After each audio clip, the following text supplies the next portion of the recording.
an interesting one that always comes through. What is Craig Pinkney's thoughts on drill music? Drill, drill, drill, drill, road, road, road, trapping, trapping, ops, bandos, skirt, skirt, four-door trucks, all of that stuff's going on. What's your thoughts? Now, I must say, this for me is probably one of the most challenging topics, questions that often gets asked. And I guess part of my research is about looking at myself and trying to understand why. And I think if you can just stick with me, this also might be something that can support you in your thinking. For those of you that want to research this particular area, for those of you that are really interested in even using music as a form to engage with young people, for those of you that are currently thinking about what is the role of music and should we ban music or this particular genre of music. And we can do all of that conversation, but I just want to be very specific to those that are watching this video today. What is my first answer? Absolutely hate it.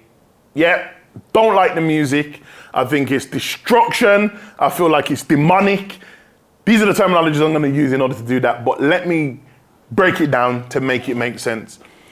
And my perspective comes from the lens of working in the community. Why? Because in one of my earlier videos, one of the things that I started to notice in my world, and I'm talking about working in the community as a youth worker, supporting children and young people from my local area. One of the things that I started to notice was when incidents of serious violence would happen, a shooting, a stabbing, oftentimes what I would find was that something had been uploaded on the social media platform. Oftentimes it was probably YouTube or Instagram, but mainly YouTube, of an individual or group of people talking about, I don't know, individuals from the area or the community that I was working in at that time.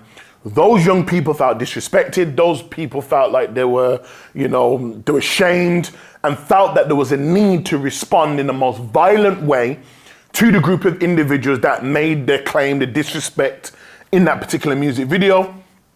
So when I started to do my initial research around this kind of thing about drill music, I must say to you that there was also another part of me that was like, And I guess part of it was because I acknowledged that there are multi-million-pound companies that are investing into particular individuals across the UK to utilize drill music as an opportunity to make more money. Record labels, music labels. So they would approach particular individuals, particular groups that are gifted and talented and say, we can give you a contract for however amount of money. Now, bearing in mind, we're noticing that drill's going to #1. We're seeing some of the artists from different communities around the UK going on to #1, and they're making some serious money. So when young people live in any city and see people that live up the road, individuals that they once lived next door to, went to their school, played football with their local team, used to go to their recent dance class, whatever it may be, they're acknowledging that these individuals can make it big by spitting a few bars on their platforms. Now, on those particular platforms, for example, your Grime Dailies, your Link Up TVs, your Fumes, the engineer, and then you've got like your Charlie Sloths and, old people like Tim Westwood and others have these particular platforms that are showing the hottest talent. So from the lens of children and young people, despite the fact that I don't like the music, I understand the consumer need for young people wanting to go into the booth, spit their best 16 bars so the whole nation can see how gifted and talented it are, that if then that individual decides to make a mixtape or make an album, individuals will want to pay their British pounds in order to get that. So I get the economic side to it. I get why young people would want to do it, because for some, individuals would use that as an opportunity to get out of the hood, to get out of their situation, to improve their lifestyles and their families' lifestyles. However, when you're an individual that works within the local community that has to deal with the fact that an innocent person got shot, or an individual was walking from work or walking from school that becomes a victim of knife or gun crime as a consequence to a music video that's gone out in the local community on the internet, that's spread globally, that individuals feel disrespected, that anybody that may live in a particular geographical space can essentially get got. And that's why I worry and concern as a parent, as a member of the community, where any child or young person that may be in a particular environment, because of a music video, can essentially make them a target. And if that child or young person then becomes a target as a consequence to a video that they don't know about, who picks up the pieces? And those pieces are not just designed for the police to pick up, because for those individuals in the community that are attached to a school, that are attached to a religious institution, that are attached to a youth center, that are attached to a sport group, whatever it may be, all of those individuals feel the ripple effect and the wave of that one music video that may have caused that individual to be hurt and harmed. Those are the pieces that I have to pick up.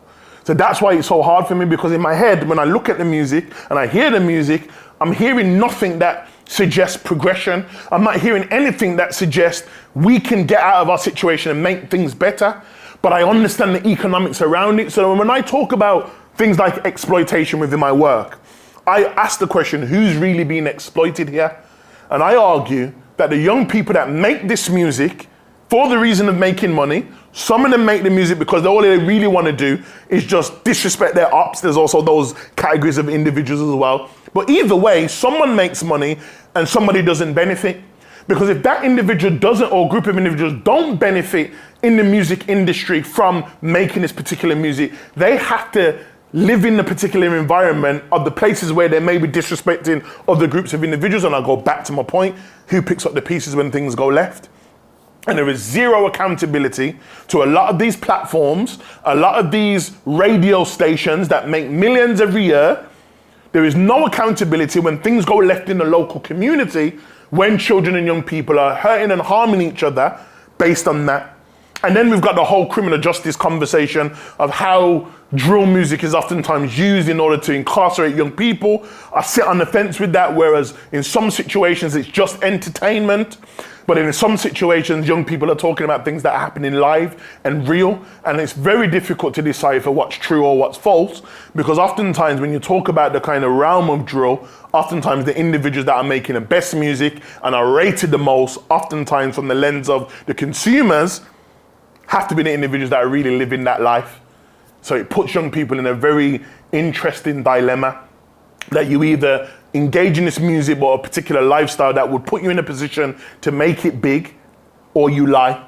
And the ones that are in that position, interestingly enough in my world, with the individuals that I worked with, are the individuals that get 35 years in prison, are the individuals that end up getting stabbed and shot, are the individuals that have family members and friends that live in a particular geographical space that get harmed. So as researchers, as policymakers, as individuals that do that, don't just look at drill music through my lens of just saying you don't like it and you want to incarcerate individuals that may want to utilize drill music, but also ask the questions why.